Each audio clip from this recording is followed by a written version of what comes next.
Pourquoi ce nom O? Alors parce que déjà c'est l'initiale de mon prénom, je m'appelle Olivier.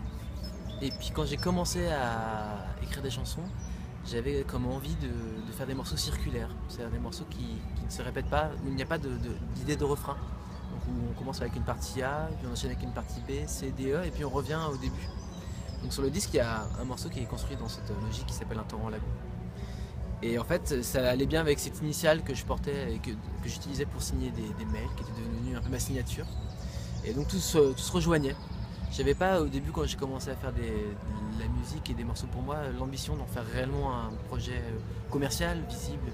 Donc ça m'allait très bien d'être caché derrière une lettre, une initiale.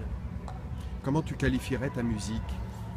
Bon, moi je crois que le terme que j'utilise le plus souvent c'est pop en fait parce que ça résume beaucoup de choses. C'est une musique qui est construite principalement sur la mélodie.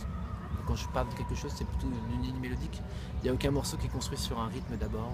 Même le texte c'est vraiment la ligne musicale qui arrive en premier, qu'on pourrait siffloter. Et après, je crois que c'est une musique qui est assez intime dans ce que je peux raconter, qui parle beaucoup de ma petite personne, qui est une sorte de portrait un peu chinois. Chaque morceau raconte certaines facettes. J'évoque ma paternité, comme j'évoque un ancêtre, comme j'évoque certaines peurs ou ma sexualité. Et donc j'essaie de faire à travers ce disque une sorte de portrait un peu global de moi-même.